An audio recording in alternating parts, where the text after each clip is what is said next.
A ventania de fevereiro açoitava a neve em redemoinhos entre os prédios de 5 andares, transformando a paisagem familiar num turbilhão branco e desorientador. Com passos lentos e cautelosos, Lídia Semyonovna Tikhonova voltava para casa após mais uma noite de plantão, mal conseguindo distinguir o caminho à sua frente. O vento cortante fustigava seu rosto com agulhas geladas, infiltrando-se pela gola do casaco surrado, desgastado por décadas de serviço, como se zombasse de seu cansaço acumulado. Que temporal danado, pensou, apertando contra o peito a velha bolsa de compras, já gasta pelo uso, onde entre remédios e um pão, repousava uma garrafa térmica de metal, com a pintura verde um pouco descascada pelos anos. Aquele objeto resistente presente do marido 30 anos antes, em seu primeiro dia de trabalho no hospital, carregava consigo uma promessa. Para que você nunca sinta frio, dissera Vitya, seu Vitya, que há 5 anos já não estava mais ali. O hábito de levar chá quente consigo permaneceu como um pequeno ritual, um fio que a ligava ao passado. Afinal, como suportar 12 horas de plantão em uma clínica com radadores que mal aqueciam, quando a aposentadoria ainda era um horizonte distante? Apesar dos 30 anos de dedicação, uma rajada mais forte quase a derrubou, fazendo-a parar por um instante, aguardando que a fúria do vento amainasse. Enquanto a neve dançava ao seu redor, sua mente revisitou o dia anterior, idêntico ao de hoje, ao de ontem, a todos os dias que se repetiam há anos. O plantão noturno, a volta para casa, a comida do gato Vasily, a televisão, o sono breve e o retorno ao trabalho. A filha Natasha ligava de Moscou esporadicamente, uma vez por mês, quando muito, sempre apressada, sempre com desculpas. Na última conversa prometeu visitar no verão, quem sabe desta vez cumpriria. As amigas de outrora haviam se dispersado, cada uma para seu canto. Os vizinhos mudavam constantemente, restavam apenas os mais antigos, como Zinaida Petrovna do apartamento 5, mais preocupada em fiscalizar a limpeza do prédio do que em cultivar amizades. Ao chegar ao seu prédio, Lídia Semyonovna suspirou fundo, antecipando a subida de 4 lances de escada sem elevador. Foi então que seu olhar foi capturado por um vulto quase imperceptível no banco coberto de neve ao lado da entrada. Um homem de meia-idade, vestido em um paletó escuro e leve demais para a estação, permanecia imóvel, deixando que os flocos se acumulassem em seus ombros e joelhos. Havia algo em sua postura, nem suplicante nem exigente, mas simplesmente resignada, que a fez se aproximar. "O senhor não está bem?" perguntou, observando-lhe o rosto desconhecido. O homem ergueu lentamente a cabeça. Seus olhos cansados pareciam fixar algo além dela. "Não, obrigado", respondeu com voz baixa, porém clara, culta. "Apenas descansando." Em plena tempestade de neve, ao relento. Lídia Semyonovna não acreditou. "O senhor vai congelar até a morte", insistiu. "É possível", admitiu ele indiferente, baixando novamente o olhar.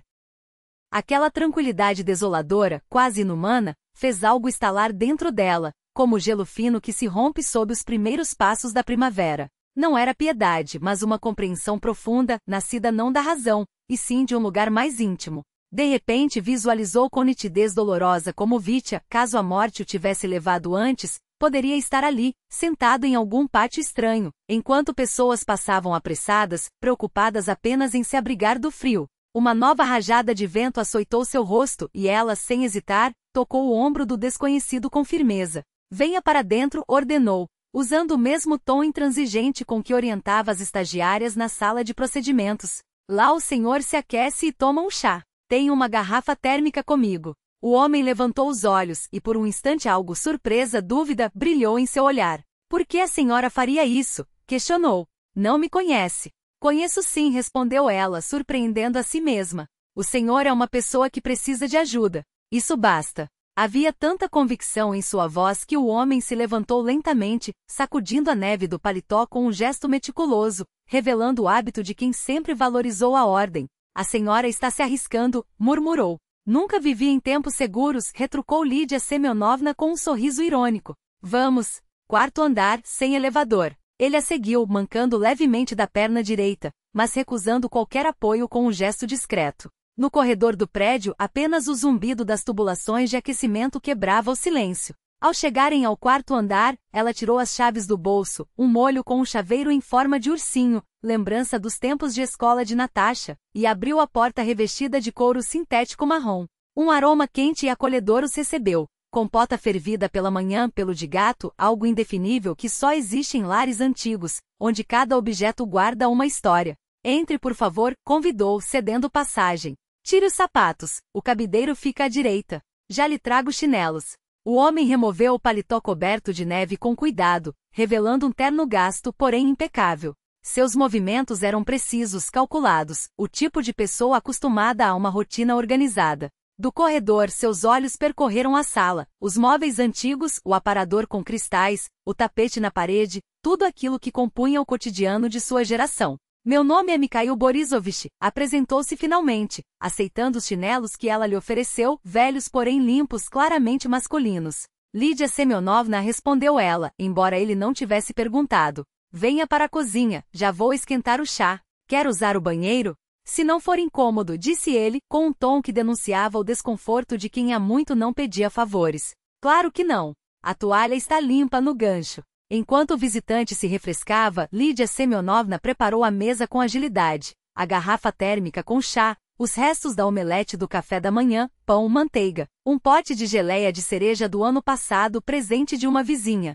Ao arrumar as xícaras simples com um desenho de margaridas herdado de tempos soviéticos, refletia sobre o plantão que a aguardava pela manhã, sobre a curiosidade incômoda de Zinaida Petrovna ao ver um estranho em seu apartamento, sobre a bronca que Natasha daria ao saber daquilo. Mas nada disso importava naquele momento, porque atrás daquela porta havia alguém que precisava de ajuda. Quando Mikhail Borisovich entrou na cozinha, com o rosto lavado e os cabelos alisados por mãos úmidas, Lídia Semyonovna já servia o chá. O vapor subia até o teto, evocando memórias distantes. O primeiro apartamento, os primeiros chás em família, uma juventude que parecia pertencer a outra vida. Sente-se, por favor, indicou ela, apontando para um banco. Desculpe, não é um restaurante. Um leve tremor nos cantos de sua boca sugeriu algo como um sorriso. Para mim, começou ele sem completar a frase. Mas ela não precisava de explicações. Via como ele tocava a borda da xícara com delicadeza quase reverente, como partia um pedaço de pão com lentidão, como quem há muito esqueceu os pequenos prazeres do lar. Do lado de fora, a tempestade uivava, girando a neve em espirais entre os prédios. À luz fraca do poste, os flocos pareciam grãos dourados que se apagavam ao tocar o chão.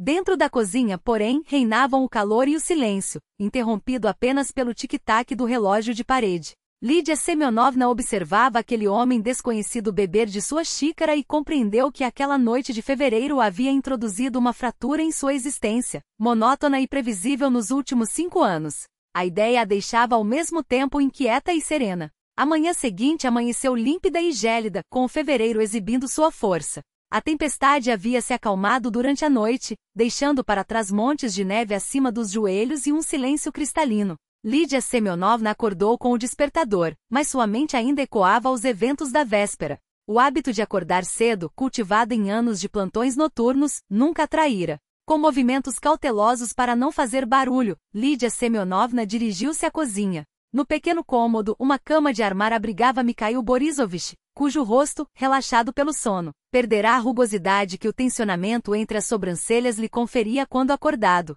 Nada parece com um vagabundo, pensou, observando o nariz reto, a barba bem aparada, embora já grisalha, e a testa alta. Na noite anterior, depois de se aquecer e jantar, ele a agradecera longamente, prometendo ir embora assim que possível. Não havia subserviência em suas palavras, apenas a dignidade de quem, momentaneamente em apuros, não perdia a noção de si mesmo. O relógio marcava quase 7. Ela precisava estar no hospital às 8. Deixou sobre a mesa um bilhete. Café da manhã e almoço estão na geladeira.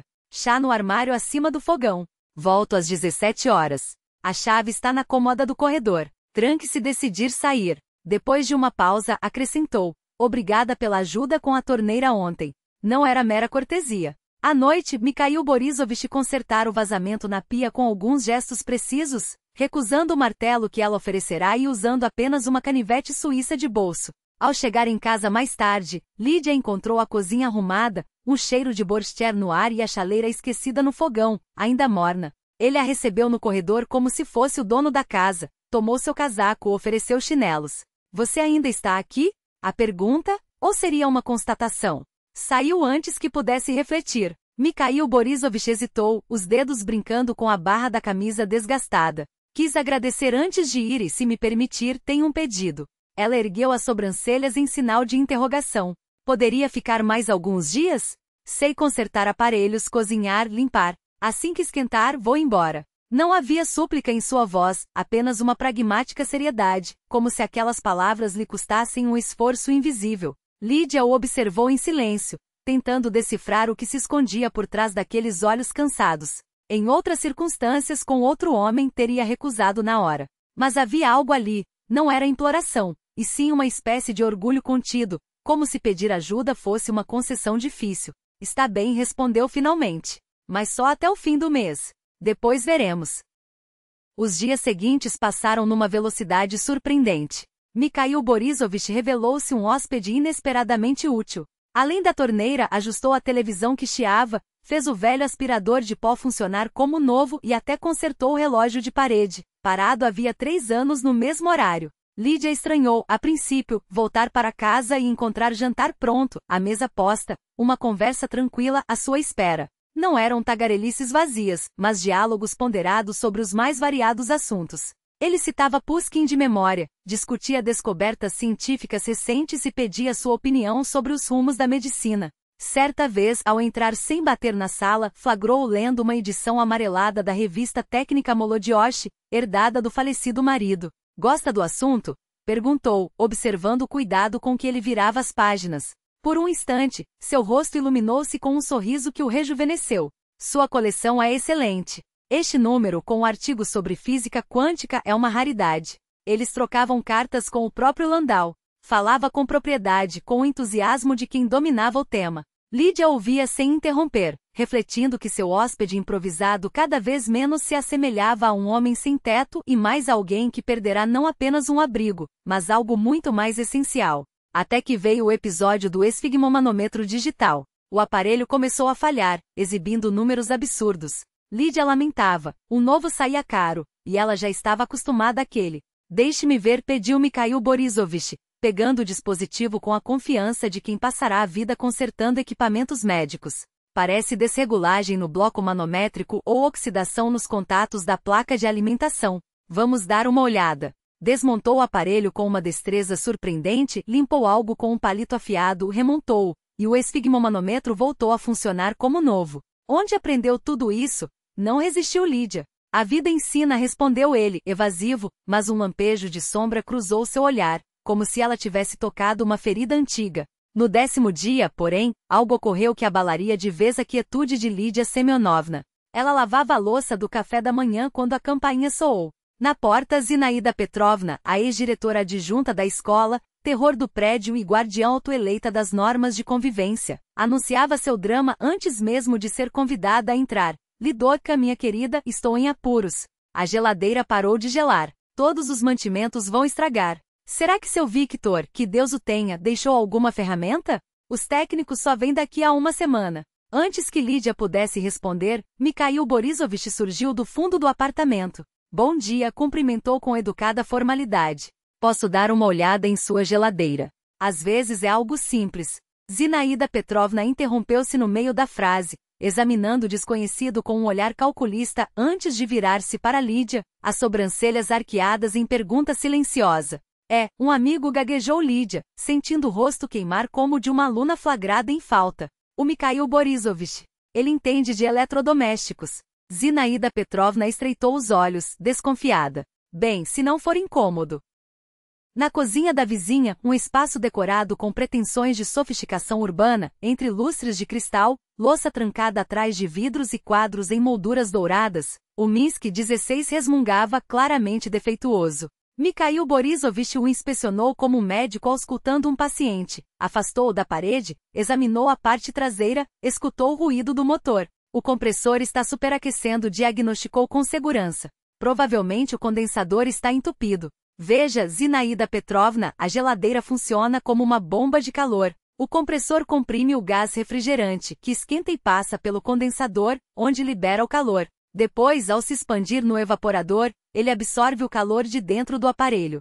Se o condensador está obstruído por poeira, explicava com a clareza de um professor universitário, preciso, dominando cada etapa do processo. Zinaida Petrovna ouvia de boca entreaberta, enquanto Lídia observava seu hóspede, cada vez mais convencida de que não abrigara um simples andarilho de mãos hábeis, mas alguém cuja história guardava muito mais do que aparências revelavam. Desligando a geladeira, Mikhail Borisovich removeu a tampa traseira e começou a limpar o radiador e a grade do condensador, cobertos por anos de poeira acumulada. Você não faz ideia da qualidade do isolamento térmico destes modelos, comentou, entusiasmado. Usavam material prensado à base de lã mineral. Hoje é tudo espuma de poliuretano ou poliestireno. Uma pena, essas geladeiras antigas duravam décadas. Meia hora depois, o aparelho estava remontado, ligado e funcionando com um zumbido saudável. Muito obrigada, disse Zinaida Petrovna, enxugando as mãos no avental. Você é um verdadeiro especialista. E afinal, como veio parar na casa da nossa Lidorka? Parente? Não, apenas um conhecido, murmurou Mikhail Borisovich, lançando um rápido olhar a Lídia. Entendo, alongou a vizinha, num tom que não prometia nada de bom. Bom, obrigada mais uma vez, suspirou Lídia Semyonovna quando voltaram para casa. Agora é só esperar pelos problemas. Zinaida Petrovna vai espalhar isso pelo prédio inteiro, que tem um homem morando aqui. Posso ir embora, ofereceu Mikhail Borisovich sério. Não precisa de aborrecimentos por minha causa. Ah, deixe disso, acenou com a mão Lídia Semyonovna. Não vivemos num convento de moças bem-nascidas. Vamos dar um jeito. Mas por dentro uma inquietação a incomodava. Não eram as fofocas que a perturbavam, afinal, mexericos faziam parte da vida, mas a desconexão cada vez maior entre a imagem daquele homem e a história que ele havia contado. Com seus modais refinados, seus conhecimentos técnicos e uma postura que transpirava dignidade, ele simplesmente não combinava com o retrato de um desabrigado que batera à sua porta 10 dias antes. Naquela noite, enquanto Mikhail Borisovich tomava banho, Lídia Semyonovna fez algo que em outras circunstâncias consideraria inaceitável. Espiou o bolso do paletó dele, pendurado no cabide da entrada. Seus dedos tocaram um papel dobrado em 4. Ao desdobrá-lo, reconheceu o brasão oficial no topo. Era um documento timbrado da fábrica de máquinas ferramenta de Ryazan. No alto lia-se uma característica, espécie de atestado profissional, seguida por uma assinatura ampla e um carimbo azul. Não teve tempo de ler o conteúdo. O barulho da água na banheira a fez recolocar o papel apressadamente no lugar, o coração batendo tão forte que parecia querer saltar pela garganta. Quem era, afinal, aquele homem que a sorte, ou o destino, havia jogado em seu caminho? O domingo amanheceu com batidas enérgicas na porta. Lídia Semyonovna, que acabará de colocar a chaleira no fogo, estremeceu, derramando água quente na mão. Lídia, abre agora mesmo. A voz de Zinaida Petrovna, amplificada pela caixa de escada, soava como uma trombeta de Jericó. Mikhail Borisovich levantou os olhos do jornal, olhando-a com expressão interrogativa. Começou, suspirou Lídia Semyonovna. Ela não vem sozinha. Prepare-se para o tribunal do povo. E não era exagero. Do lado de fora, além de Zinaida Petrovna, estavam Nikolai Stepanovich, o aposentado do apartamento 8, ex-secretário do partido na fábrica Bandeira Vermelha, e Valentina Fyodorovna, a viúva silenciosa do 7, que sempre evitava conflitos como se fossem pragas. O que aconteceu, Lídia Semyonovna? Ela tentou fingir surpresa, mas o tom saiu falso. Aconteceu sim, e muito. Zinaida Petrovna avançou pela entrada sem cerimônia. Este é um prédio decente, Lídia. Precisa haver ordem. E você, sem mais nem menos, abrigou um homem desconhecido. Que registro? Que nada. Lídia Semyonovna se indignou. Que registro, Zinaida? O que está inventando agora? Não estou inventando, estou vendo com meus próprios olhos, cortou a vizinha. Há quase um mês que esse elemento desconhecido mora aqui. Sem passaporte, sem registro. E se for um criminoso foragido? E nós, morando no mesmo prédio? Eu, aliás, tenho um jogo de porcelana Meissen, peça de antiquário. E eu tenho minhas medalhas, ecoou Nikolai Stepanovich, balançando-se desconfortavelmente de um pé para o outro. Por trabalho exemplar em prata. O que isso tem a ver? Lídia Semyonovna começou a responder, mas foi interrompida pela aparição do próprio elemento suspeito. Bom dia, cumprimentou Mikhail Borisovich com polidez, fazendo os visitantes emudecerem na hora. Vestido com calças sociais e camisa alinhada, cabelo penteado com esmero, ele mais parecia um professor aposentado do que um vagabundo. Parece que minha presença está causando preocupação. E como não causaria? Zinaida Petrovna foi a primeira a reagir. Quem é você? De onde veio? O que faz? Por que mora com uma mulher decente sem nenhum documento? Mikhail Borisovich suportou o interrogatório sem pestanejar, embora seus dedos entrelaçados ficassem brancos de tão apertados. Vocês têm razão, os vizinhos merecem saber a verdade, disse com dignidade. Encontro-me temporariamente em uma situação difícil. Lídia Semyonovna, com bondade, me acolheu enquanto busco emprego. Quanto aos documentos, estão em ordem. Posso apresentar meu passaporte. E por que está sem trabalho, se é um homem saudável? Nikolai Stepanovich estreitou os olhos, desconfiado. Uma sombra passou pelo rosto de Mikhail Borisovich, mas ele manteve a compostura. Às vezes, as coisas não dão certo, respondeu com calma, especialmente quando se está próximo dos 50. Havia uma amargura contida em sua voz que por um instante, até Zinaida Petrovna hesitou. Tudo isso é muito triste, admitiu ela finalmente. Mas o que isso tem a ver conosco? Precisa haver ordem. E além disso, o que as pessoas vão dizer? Lídia, você pensou na sua reputação? E a minha reputação? De repente Lídia Semyonovna perdeu a paciência. 30 anos na policlínica sem uma única queixa. Enterrei meu marido, criei minha filha sozinha. E agora? Não posso ajudar uma pessoa em apuros porque alguém vai fofocar? Os vizinhos trocaram olhares. A Lídia quietinha, sempre conciliadora, eles nunca tinham visto assim. Bom, na verdade, Valentina Fyodorovna, que até então permanecerá calada, surpreendeu a todos. Eu só vim por companhia. Você cuidou do meu Vásia antes de ele morrer. Eu me lembro. Virou-se para os outros. E afinal, que negócio nosso é quem mora com quem?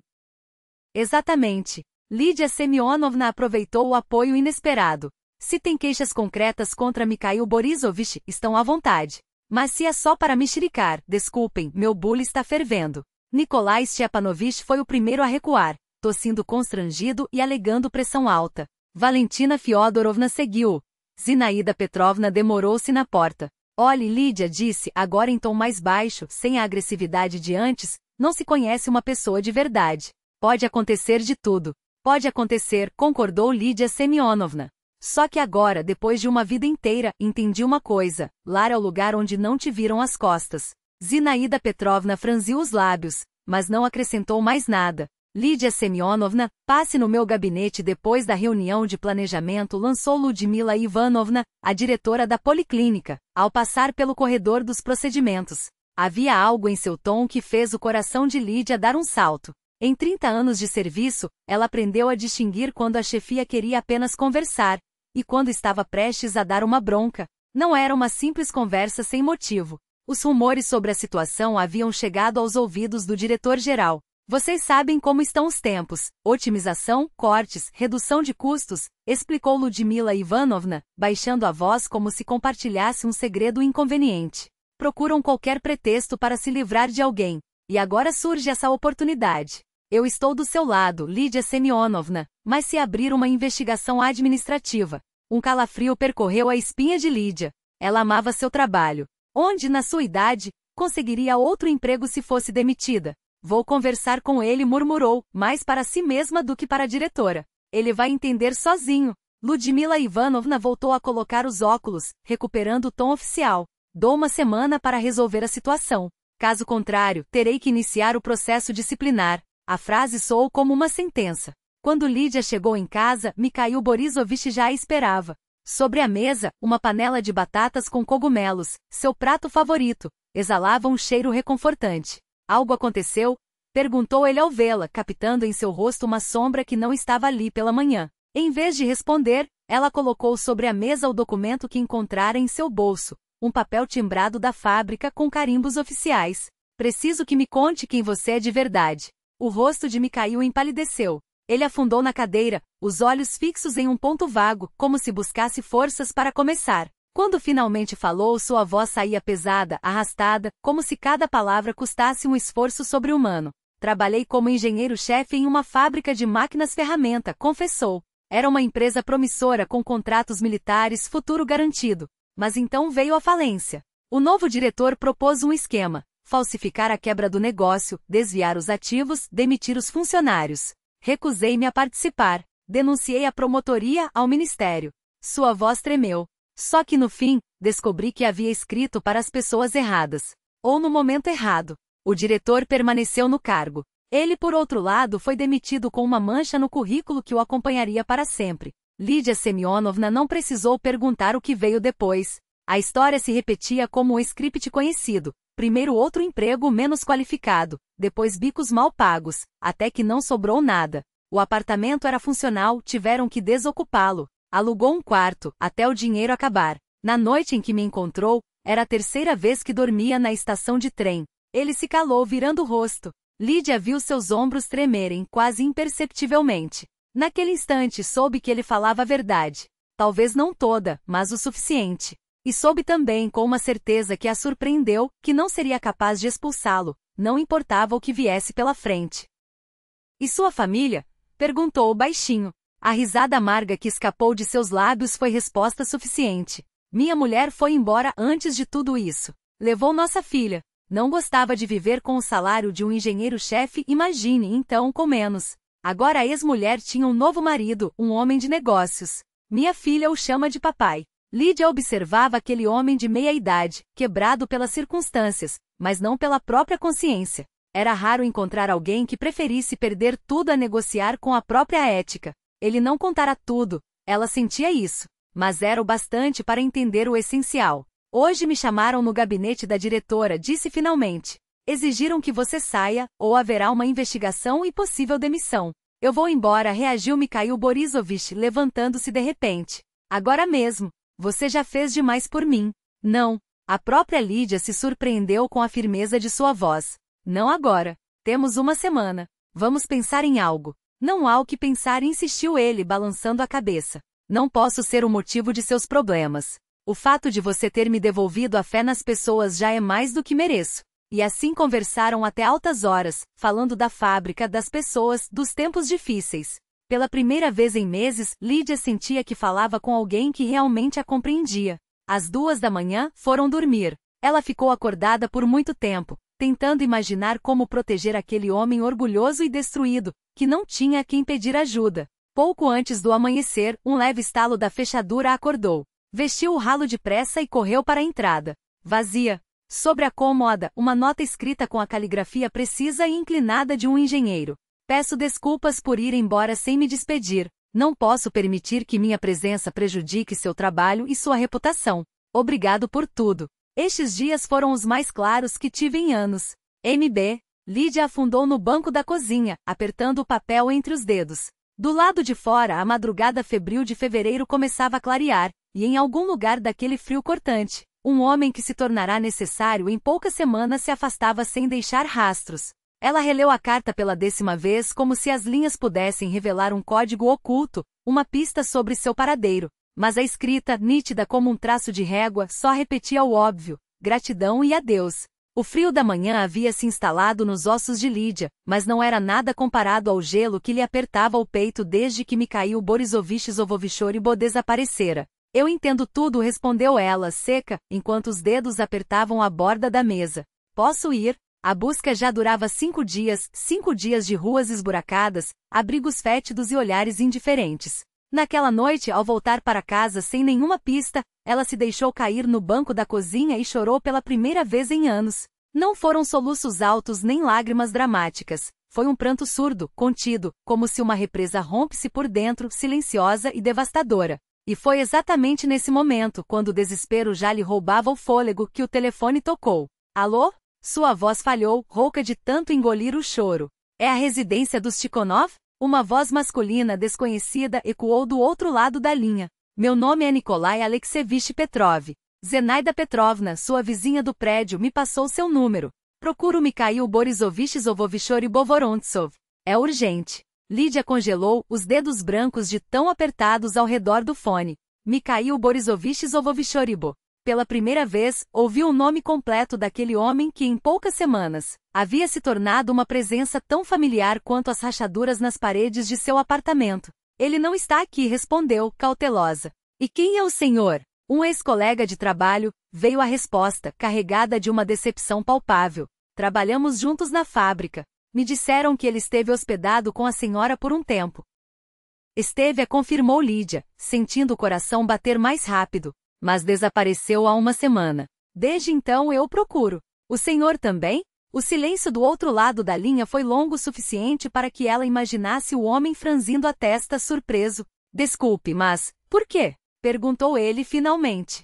Porque me preocupo, respondeu Lídia, simples. Ele foi embora sem explicar nada. Faz frio nas ruas, e ele não tem dinheiro nem onde morar. Outro silêncio. Depois, um suspiro pesado, como se o desconhecido carregasse um fardo invisível. Se me permitir, gostaria de encontrá-la. Preciso contar algumas coisas sobre Mikhail Borisovich Zovovichoribo. Acho que é importante para nós dois. Uma hora depois, no café barulhento perto da estação, Nikolai Alexeyevich revelou-se um homem de postura militar na casa dos 60, com olhos agudos de quem passará a vida decifrando esquemas técnicos. Pediu chá para os dois e foi direto ao ponto, sem rodeios. Procuro Mikhail Borisovich Zovovichoribo a pedido de um grupo de ex-funcionários da fábrica. Temos informações de que há uma chance de reabrir a produção. Investidores se interessaram.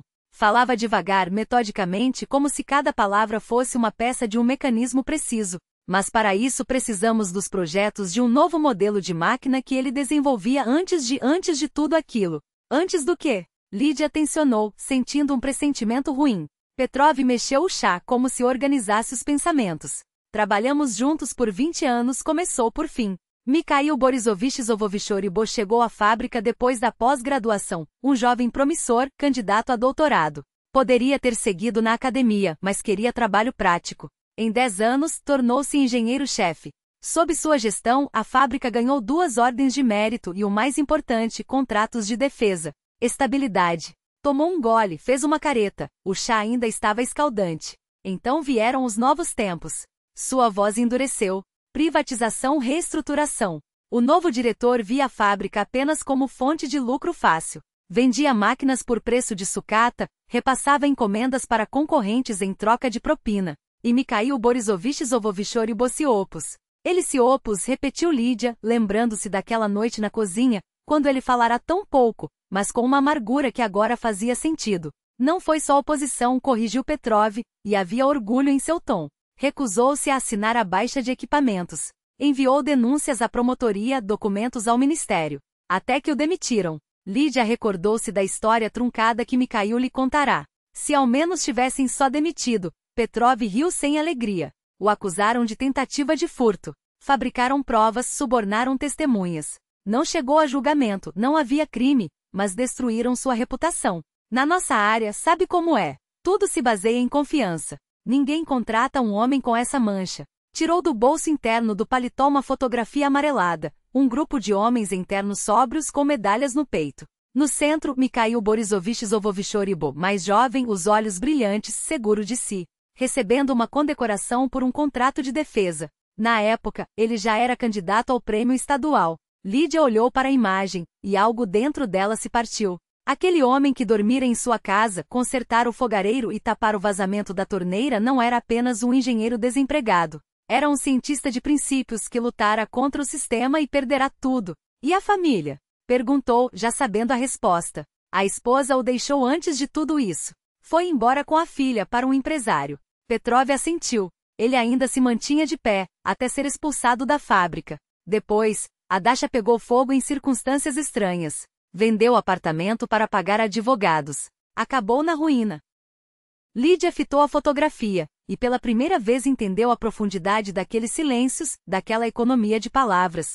Não era um homem quebrado pela sorte. Era um herói que pagará com a própria vida pela integridade. Precisamos encontrá-lo, insistiu Petrov, inclinando-se para frente. Não é só pelo futuro da fábrica. É pela chance dele se reerguer. Provar que estava certo. Eu procurei, murmurou Lídia. Uma semana inteira sem pistas. Mas tenho uma suspeita. Petrov bateu os dedos na mesa, atento. O albergue para desabrigados na rua 1º de Maio. Lá há um posto médico. Mikhail Borisovich Zovovichoribo, na juventude, era amigo de um dos médicos. Trabalharam juntos em brigadas estudantis. Talvez esteja por lá. Já verifiquei todos os abrigos, balançou a cabeça Lídia, mas uma centelha de esperança acendeu-se em seu peito. Não todos, corrigiu Petrov com um meio sorriso. Esse não é um albergue comum. É um centro fechado, digamos, para antigos membros da inteligência técnica. Não se entra sem recomendação. Escreveu um endereço e algumas linhas em um guardanapo. Carta de apresentação ao administrador. Tente amanhã, disse, levantando-se. Só lembre-se, Mikhail Borisovich Zovovichoribo é orgulhoso. Pode não querer voltar. Eu sei, guardou o papel com cuidado na bolsa. Mas precisava ao menos ter certeza de que ele estava bem. E que soubesse, ela acrescentou para si mesma, imaginando o caminho que faria no dia seguinte, que nem tudo estava perdido. O prédio na rua 1º de Maio era uma construção antiga de tijolos vermelhos pré-guerra com uma placa discreta, Centro de Reabilitação Social. Lídia passará por ali incontáveis vezes sem nunca questionar o que havia além daqueles muros descascados. O porteiro, um homem idoso de postura rígida, examinou longamente o guardanapo com a recomendação de Petrov, franziu a testa, fez uma ligação interna. Finalmente assentiu. 3ª enfermaria, 2º andar. Sua voz, surpreendentemente suave, contrastava com a expressão severa. Mas não demore. Aqui temos horários. Dentro cheirava cloro e remédios, um aroma que Lídia conhecia bem demais, o cheiro áspero das instituições públicas. Mas, estranhamente, tudo estava limpo. Quente, não parecia um refúgio para desabrigados. Nas paredes do corredor, fotografias em preto e branco, rostos sérios de cientistas, engenheiros, esquemas de máquinas, fórmulas. Como se aquele lugar guardasse, entre suas rachaduras. Aquela sala não parecia parte de um abrigo comum, mas de alguma instituição perdida em tempos que nem mesmo a União Soviética conseguia reclamar como seus. Na 3ª enfermaria, 4 camas vazias se alinhavam como soldados em formação, exceto por uma, junto à janela, onde Mikhail Borisovich Zovovichoribo repousava. Seu rosto, antes cheio de vigor, agora se afundava em sombras pálido, ossos marcados, olhos cavados que se fixaram em um livro gasto entre mãos trêmulas. Ao vê-la, estremeceu, tentou se erguer sobre o travesseiro, mas um acesso de tosse rouca e dolorida o derrubou de volta aos lençóis. Não se levante, Lídia aproximou-se rápido, a voz firme mas o gesto cuidadoso. Você está doente. Como me encontrou? Perguntou ele, a voz arranhada como papel de lixa, assim que o espasmo passou. Petrov. Nikolai Alexeyevich. Ele está à sua procura. A sombra de uma preocupação cruzou-lhe o rosto. O que ele quer? A fábrica. Os investidores? Seus projetos? Lídia falava aos trancos, as palavras se atropelando, enquanto seus olhos examinavam cada linha nova de cansaço em seu rosto, como se, em uma semana, ele tivesse envelhecido uma década. O que houve com você? Nada demais. Um esboço de sorriso frágil como vidro, um resfriado mal curado, uma pneumonia leve. Veja, não estou em tão má situação. Gesticulou para o ambiente limpo, quente, comem bem. Até livros tem. Mostrou a capa desgastada, resistência dos materiais, um manual técnico de universidade. Estou revisando conceitos. Faz tempo que não pratico. Lídia observava aquele homem, um engenheiro brilhante que preferira a ruína à traição de seus princípios, quebrado mas não vencido, e sentia algo se mover dentro de si, uma onda de ternura tão intensa que a pegou de surpresa, como se despertasse de um longo sono. Você vem comigo, disse, o tom não admitindo réplica. Agora mesmo. Mas meu trabalho, minha reputação, começou ele, hesitante. Que se dane o trabalho, retrucou ela, surpreendendo a si mesma com a veemência. Sei tudo sobre a fábrica, sobre sua invenção, sobre como traíram. Petrov lhe contará tudo, e não vou deixá-lo aqui. Mikhail Borisovich Zovovichoribo fitou-a por longo tempo, como se a visse pela primeira vez. Então, devagar, assentiu. Está bem. Mas me dê um momento para me arrumar. 2 horas depois, estavam em um táxi rumo ao endereço dela. Ele, enrolado em um casaco velho demais para o inverno, olhava pela janela as ruas nevadas que deslizavam como páginas de um livro que já não conseguia ler. Só quando o carro parou diante do prédio, quebrando o silêncio com um suspiro, ele murmurou: sabe, todo esse tempo pensei em você. Em como a decepcionei, em como quebrei minha palavra. Ela não respondeu. Apenas tomou seu braço com firmeza, ajudando-o a sair, como se temesse que ele pudesse se desmanchar no ar gelado. Foi só em casa quando ele, já trocado para roupas quentes, com uma xícara de chá fumegante entre as mãos, sentou-se à mesa da cozinha, que Lídia finalmente falou. Você não quebrou nada. Agiu como sempre agiu, do jeito que achava certo. Havia tanto calor em sua voz que Mikhail Borisovich Zovovichoribo ergueu os olhos, e ela viu neles algo que não estava lá antes, um clarão tímido, como a primeira luz após um longo inverno. A notícia de seu retorno espalhou-se pelo prédio com a velocidade de um incêndio. Ainda ao anoitecer, a campainha tocou. Era Zinaida Petrovna, sacudindo neve do casaco na entrada. Volgou então, disse sem preâmbulos, os olhos brilhando por trás dos óculos. E muito bem. Não é lugar de gente decente vagar por abrigos quando tem gente que se importa. Lídia ergueu as sobrancelhas surpresa. Gente que se importa? É claro, confirmou Zinaida Petrovna, com um aceno solene. Eu e Nikolai Stepanovich conversamos. Checamos seu Mikhail Borisovich pelos nossos canais. Baixou a voz conspiradora. O sobrinho do Stepanovich trabalha na Receita Federal. Pois bem, seu hóspede é um herói de verdade. Enfrentou uma máfia inteira sozinho.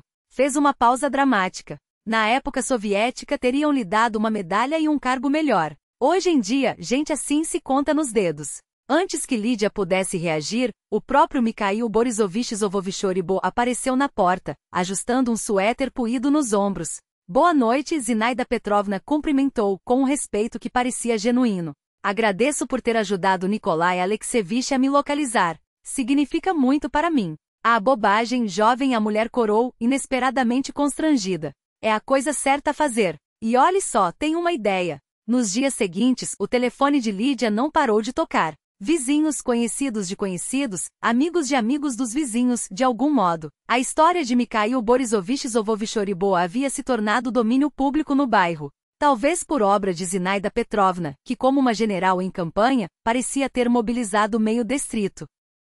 Estamos recolhendo assinaturas, anunciou ela 3 dias depois, brandindo uma pasta grossa na porta. Em apoio a você, Lídia Semyonovna, contra essa demissão absurda. Já são 72 pessoas. Muitos a conhecem, afinal, você cuida de meio bairro como enfermeira.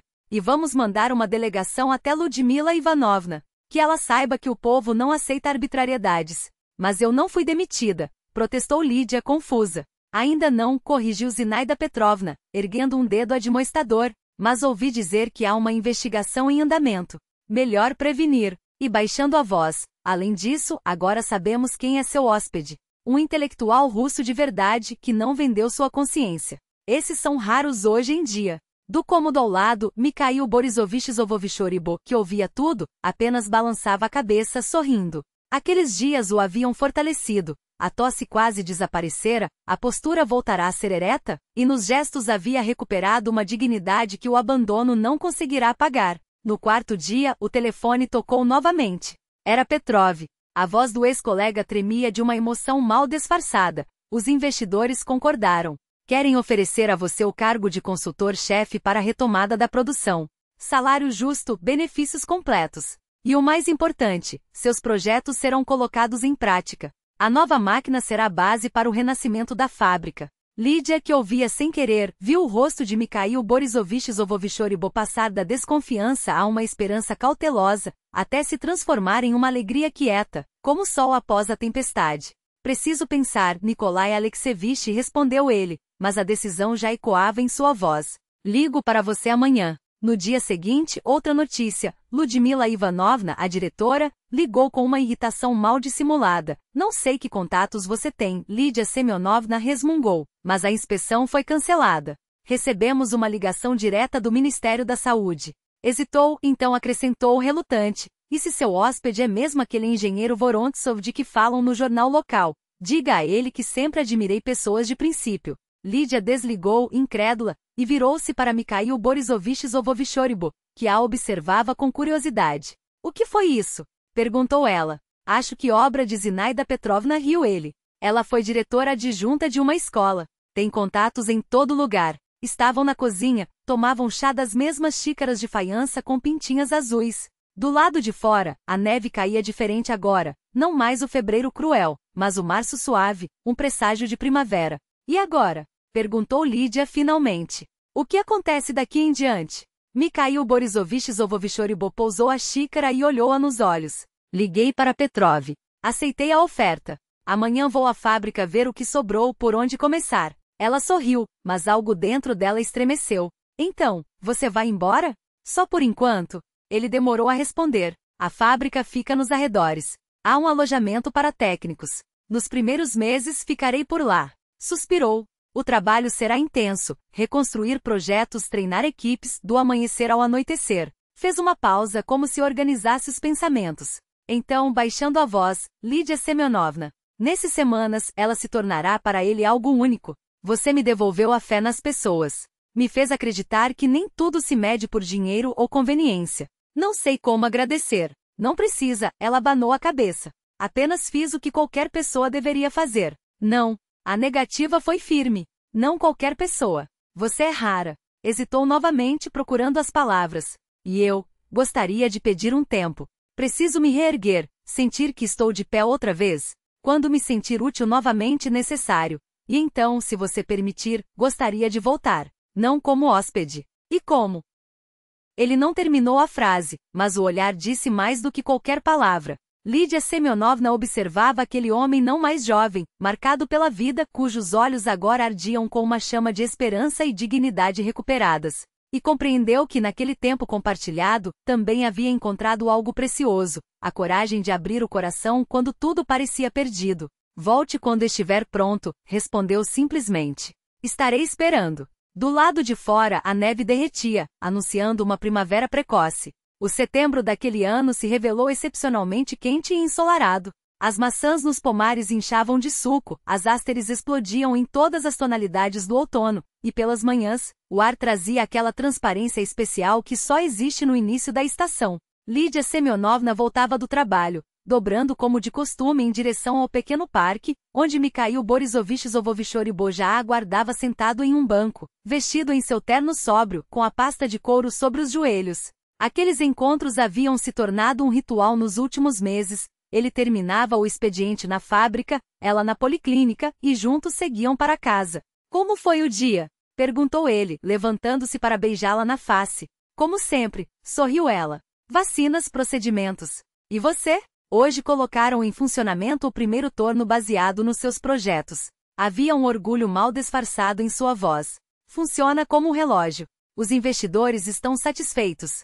Caminhavam pelas ruas silenciosas, entre tilhas e bordos amarelados, falando de trabalho, de planos, de coisas simples. Em 6 meses desde aquela noite de fevereiro em que Mikhail Borisovich Zovovichoribó retornará à fábrica, muito havia mudado em suas vidas. Ele alugara um pequeno apartamento perto da empresa e, por princípio, recusava-se a viver como dependente na casa de Lídia Semyonovna, mas aparecia quase todos os dias.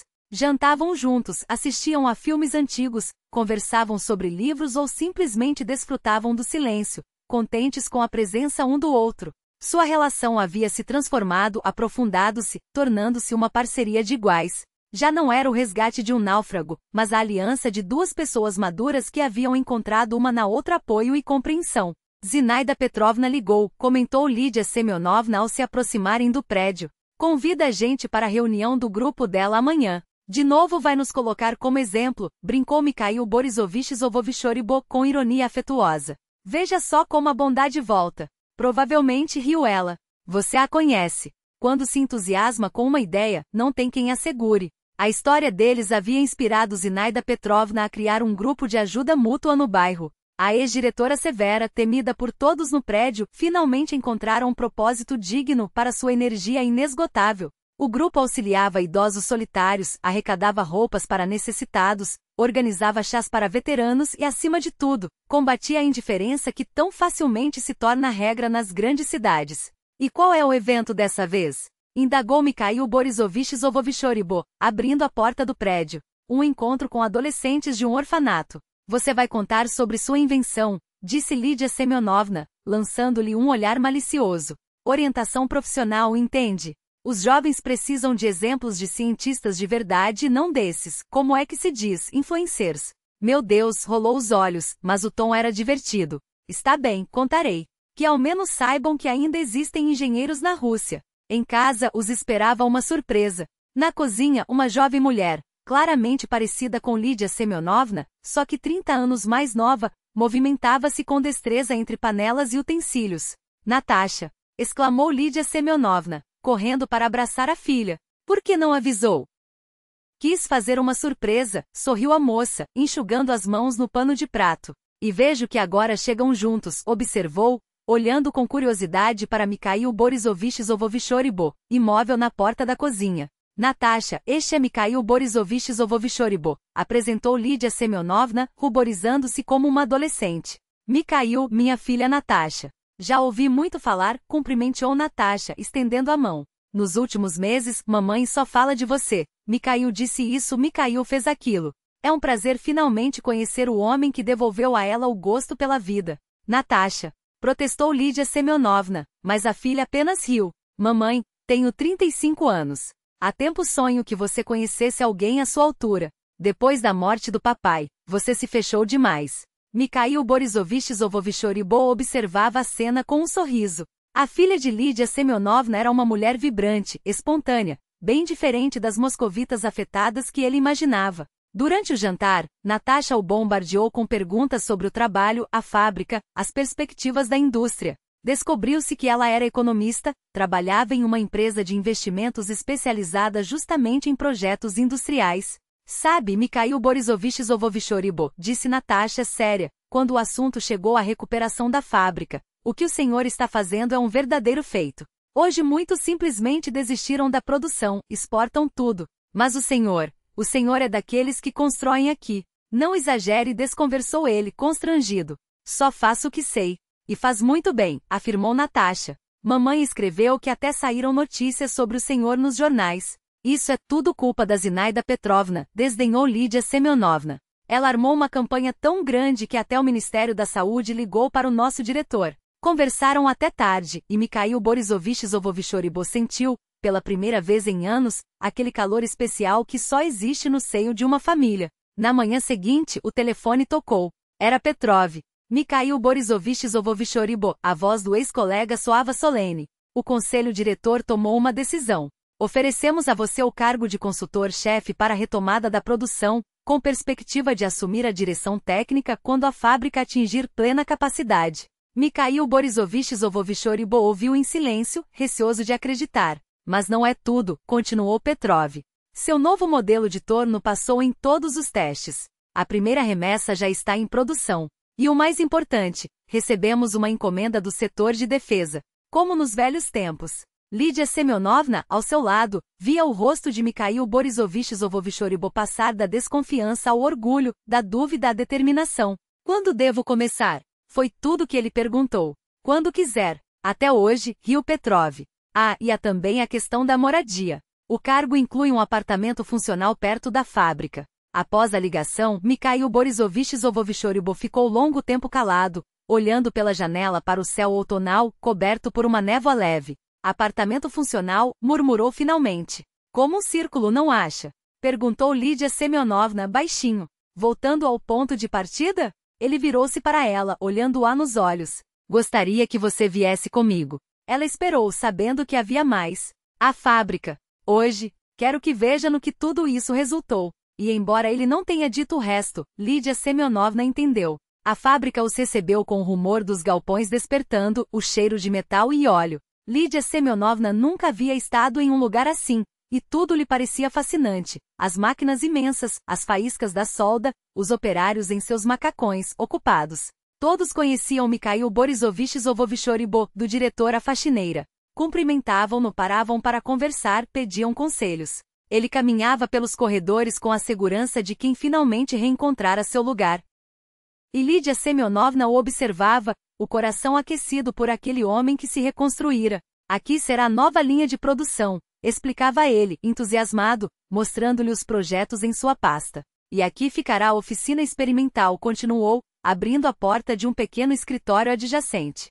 Sabe quantos jovens engenheiros vieram trabalhar conosco? Talentos de verdade. Quero criar algo como um escritório de projetos, onde eles possam desenvolver novos modelos. Lídia Semyonovna ouvia em silêncio, refletindo sobre como um trabalho que se ama transforma uma pessoa, dando-lhe propósito e a sensação de ser necessária. À noite, sentados à mesa de sua cozinha, tomavam chá nas mesmas xícaras de faiança com flores de centáurea. Do lado de fora, a chuva fina de outono escorria pelo beiral, enquanto o aroma de uma torta de maçã, feita por Natasha como despedida, enchia o apartamento. Pensei no que você disse, quebrou o silêncio Mikhail Borisovich Zovovichoribo, depois de um longo momento. Sobre o apartamento funcional. Lídia Semyonovna ergueu as sobrancelhas interrogativa. Não quero depender do trabalho outra vez, murmurou pensativo. Começar do zero, me adaptar a cantos alheios. Principalmente quando há outras opções. Seus olhos se encontraram, e ela entendeu o que ele queria dizer sem palavras. Você está propondo. Ele hesitou pela primeira vez naquela conversa, como se a incerteza o tivesse alcançado. Que se você não se importar, deixemos de lado essas voltas.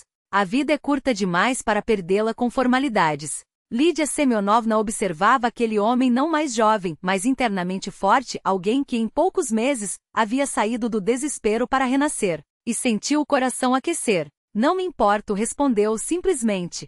Pelo contrário. Um sorriso aberto, sincero, iluminou seu rosto, daqueles que só apareciam nos raros momentos de felicidade verdadeira. Sabe, disse ela afastando a xícara, nunca me arrependi daquele noite na nevasca. Nem por um segundo. Poderia ter passado direto, comentou ele. Muitas passaram. Mas você não passou. Ela cobriu sua mão com a dela, e aquele gesto mudou tudo. Lá fora a chuva ia se acalmando, e entre as nuvens surgiram as primeiras estrelas de outono, brilhantes, prometendo um dia claro no dia seguinte. Às vezes, os gestos mais simples mudam uma vida para sempre. Sussurrou Mikhail Borisovich Zovovichoribo. E suas palavras carregavam tanta gratidão, tanto calor, que nenhuma outra era necessária.